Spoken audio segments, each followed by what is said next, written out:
Hello, everyone. I'm delighted to welcome Professor James Teo today, who is Professor of Neurology and Director of Data Science and AI at King's College Hospital. His pioneering work, which is clinical neurology and artificial intelligence in healthcare. So, thanks for joining us today, James. Thank you very much for inviting me. Well, likewise, it's a pleasure as ours.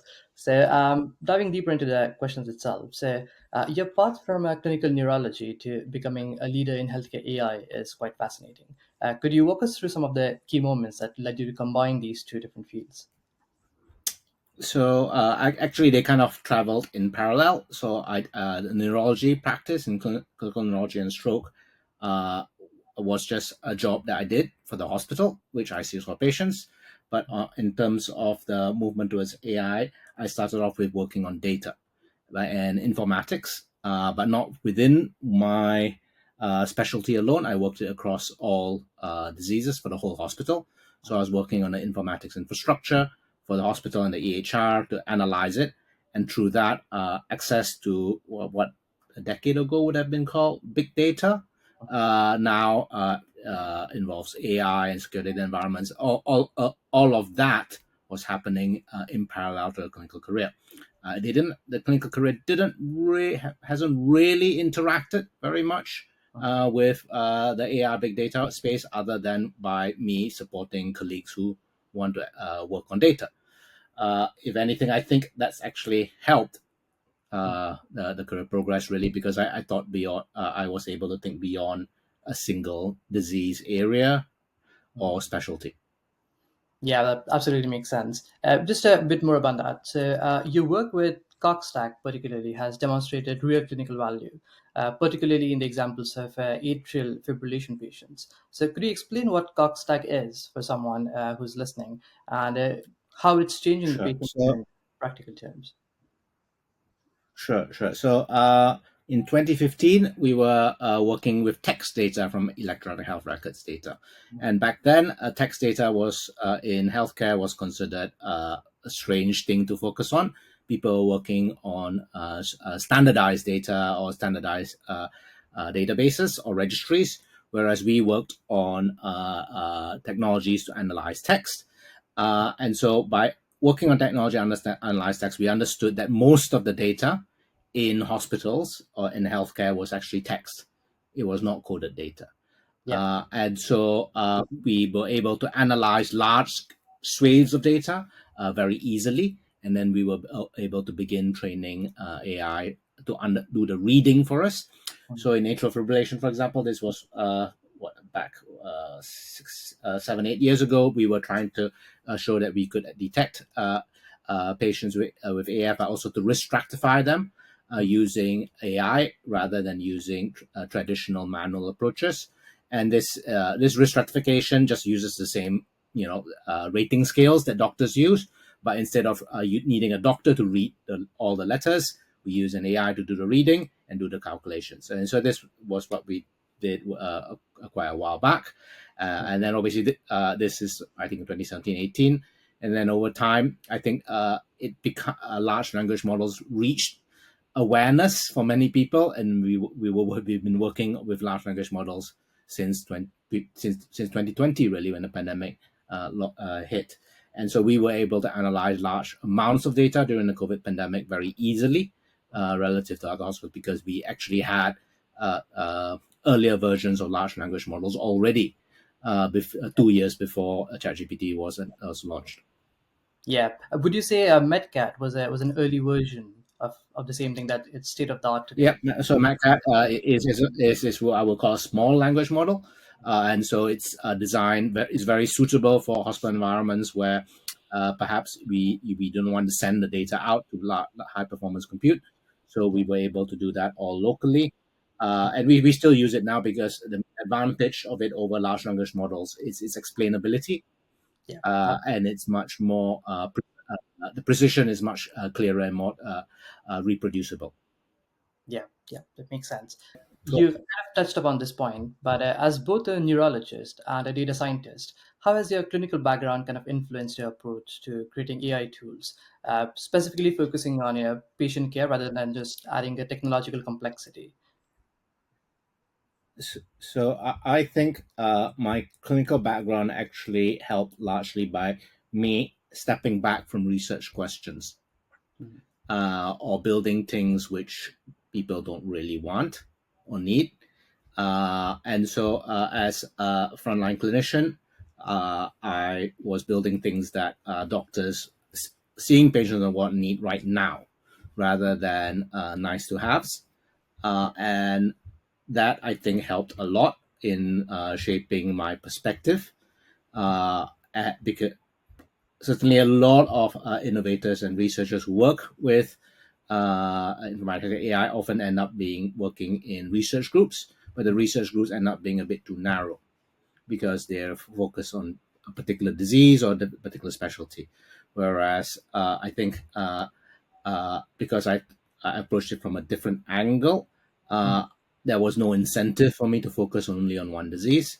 And for this, I realized that the thing that I did in one domain would be applicable everywhere. And it may not be mentioned within in my intro, but I work for a few NHS organizations, and so I've deployed the technology around different NHS organizations, and I did this from the inside. So you go there, install it, build up the team, train the people, and this approach has not been so easy for others to do because they've tried to do it from outside. Yeah, yeah, absolutely. And I think the next question is kind of touching upon the same point. What has been the biggest challenge that you faced when implementing AI solutions within the NHS, and what was the thing that you did to overcome these challenges? So I would say 8 years ago, 10 years ago, the hardest bit was explaining what I was doing. Mhm. No one could understand what I was doing. They just said this is all IT. IT is run by IT departments. Uh, I think that's changed now, but I think the others we have the opposite problem in which we have too many people asking for something which isn't real or not ready. Yeah. And so we have to focus on the building. So, in terms of the other challenges, I think that the two other challenges are really around uh, funding teams Mhm. and uh, modernizing the culture of the organization.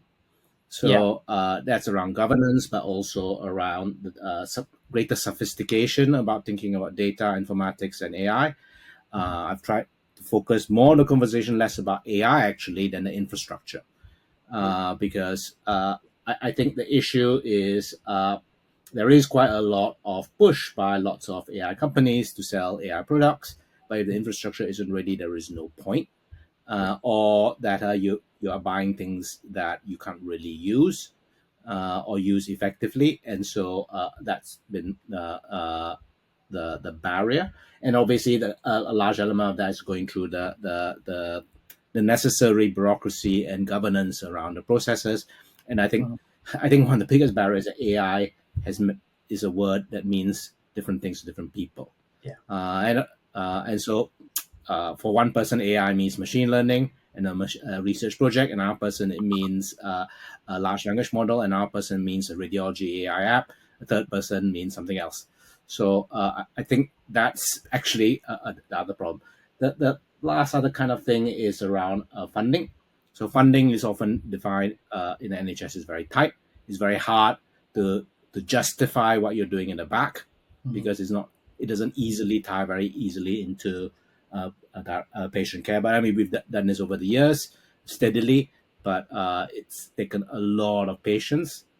You need a lot of patience and stamina to do this, and it's not everyone wants low hanging fruit. There isn't any low hanging fruit. Yeah, absolutely. And then would you say that data literacy, or just information about standardizing these terms is an important factor? Because, like I said, AI can mean different things to different people at the same time. Yeah. On the other hand, though, it's very hard to get people to standardize what they mean because you need to standardize their understanding of it, Mhm. and you have to talk to lots of people, Yeah. and it takes a lot of time. Then obviously there's an increasing awareness now, so I think that helps. But Mhm. even then, sometimes you get two people talking about AI, and you're the third person in the room, and you realize they're not actually talking about the same thing. Yeah. Uh, and then you have to try to get them to understand that you're both not talking about the same thing. Yeah, that must be the hardest part, because the explosion with AI technologies is quite huge. So there's a lot of information that's Mhm. trapped at the same time. Well, healthcare Mhm. AI also raises a unique ethical consideration. So, how would you say that we can ensure patients' data privacy or algorithmic fairness, just to be making sure that there's equitable access for all the patients to use these Okay. technologies? So, I mean, privacy aspects. I mean, there is plenty of governance around the privacy. That Mhm. obviously for making AI, you have this research ethics approaches, as well as other kind of information governance approaches. Then in terms of data flow when actually using AI, that obviously has to be managed as well. And there are many hospitals have processes for this. It's the law is very clear. I think the issue is that it's often not that the law doesn't exist or the governance doesn't exist, is that the person asking the question doesn't know Mhm. that it exists. Yeah. And there is a long list of processes involving the Health Research Authority, the Medical Health Care and Regulatory Authority, and various other registered bodies.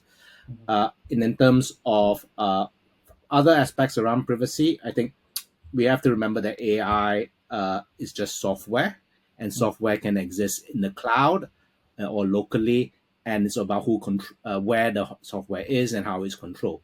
All that is fixable. Is all that is addressable. It's just it requires a level of sophistication that not everyone necessarily has, and people think AI on the phone is one thing, but they don't realize AI that's quite different from AI in an institution. Yeah. In terms of kind of bias and such, I think those elements exist. I think a lot of it depends on the use case, really. And Mhm. again, that requires a degree of a more sophisticated understanding of it. Mhm. That machine learning algorithms are very good at detecting patterns, and the patterns could be biased. Mhm. Uh, Large language models are even more so. The larger the model, the more bias it becomes. More bias it contains. I Yeah. mean, but that's the intent.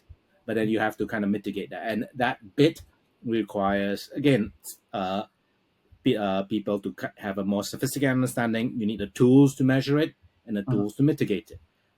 I think it is easy to take on products and just not monitor. Yeah. And I fear that that is a tendency when there isn't enough understanding. Yeah, I think it ties back to the bit that you mentioned earlier about the infrastructure to be able to handle these technologies that's coming in, Mhm. to be able to use them properly. So yeah, Mhm. that makes sense. Well, James, your work spans neurology, data science, and healthcare management at the same time. So how do you think you facilitate effective collaboration across these different verticals, and what makes these collaborations successful?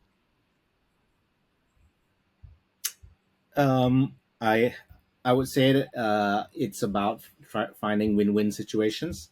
Mhm. Unfortunately, a lot of innovation sometimes don't create win-win scenarios. Mhm. They create competitive scenarios, which, yeah, I mean, competition is good in some regards, but to Mhm. collaborate, you need win-win scenarios so that both sides get something out of it, and both sides see the value of working together, and they speak the same language. So I think the bit, I guess, in clinical neurology, which has helped me most really is not the clinical neurology bit, is being able to talk to human beings. Yeah. Being a clinician means that you have to get quite good at talking to patients and relatives, Mhm. and so that bit has helped me most, I think, learning to talk to people and trying to find consensus, Mhm. or when consensus cannot be found, Yeah.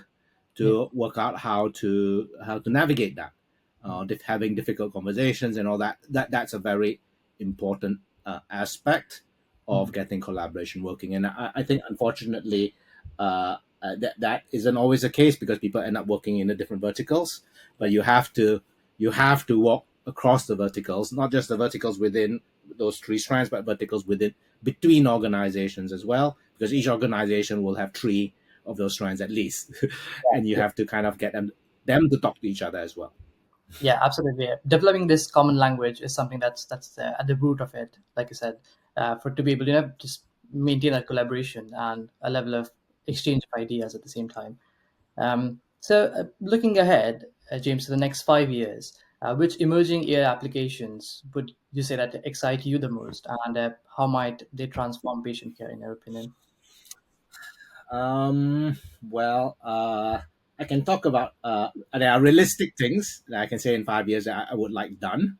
Yeah. They're not necessarily the most exciting Mm. for a podcast, but they are necessary, and I will certainly talk about exciting things as well.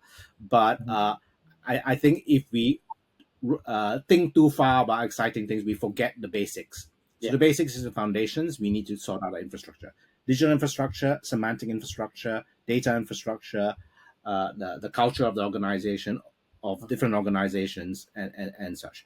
Those are core fundamentals. Yeah. And if you don't get those right, whatever you build is kind of useless or does the wrong thing. And that's what I've been working along a fair bit with NHS England and Department of Health and IHR and such to build these infrastructure into policy. The other aspect is the bit which is exciting that, yeah, as you may have seen in the news, that we have been working on Foresight AI, which is our this it's kind of our latest version. And our first version we published in Lancet Digital Health 2 years ago. It's a predictive AI, so not AI to diagnose or not AI to read text or to have not chatbots, but AI which models human beings over their lifetime, and what diseases they have and what the next thing might happen and what interventions. We did this within our hospitals 2 or 3 years ago, just in South London. We're in the process of doing it nationally across all patients in the England, 57 million individuals. It was announced by the Secretary of State last week. I think it's even featured in Nature as a little news article. We're in the process. We've trained it already. We're in the process of waiting for enough time to pass to see whether the predictions come true. Yeah. We're not intending at this stage to use it for direct patient care because that becomes a medical device. Uh, but we can do this for planning purposes while we validate and build it for the future. I think obviously in time this sort of thing will percolate throughout other countries. We're in a lot of my work as well is to help our technology be exported or licensed out. So with my company, the spin out company, we've been deploying this tech in many organizations around the world. Yeah, yeah, absolutely. That makes sense. And would you say that this would not be restricted to any one particular specialty, but like I said, it would model the human behavior and It will be rather than a risk predictor for breast cancer, a risk predictor for colorectal cancer, or for stroke. This is a general purpose risk predictor. yeah, But it obviously, because it's trained on data, it's only as good as the data is provided. So at this stage, you need to improve the data estate mm, to make it better. yeah, Otherwise, it will produce bias. yeah, yeah, definitely. Moving towards the last question, reflecting on your journey at the intersection of neurology, AI, what would you say is one actionable piece of advice that you would want to give to maybe clinicians or technologists who want to drive real change in healthcare? And maybe what's the first step that they should take to get started? I think they need to kind of interact with people from many disciplines Mm, uh, outside their specialty and department. They need to understand how other people work, other healthcare managers, mm, what drives them, what things are needed within informatics, within information governance, within research, within just their specialty, as well as other specialties. That understanding of how other people work and why different projects, how projects are organized, large scale projects, is necessary to progress. It's also a lot easier for people to do rather. Obviously, learning some technical aspects is very important as well, but you get a lot more by just kind of talking to lots of people and networking. Yeah. and meeting people from different departments and skill sets. So understanding how to program manage, how budgets are handled, Mm. how agile working works, all that sort of thing. Yeah. How to code it as a group. All that you only understand by interacting with others and working outside your silos vertical. Yeah, definitely. Like developing the common language, like you said, definitely Yeah, be yeah, the first step. Wonderful. So we're at the end of the questions. I'd like to thank you so much for your time today, and that was really insightful. Really looking forward to see more progress, and hoping to have you again on the podcast soon.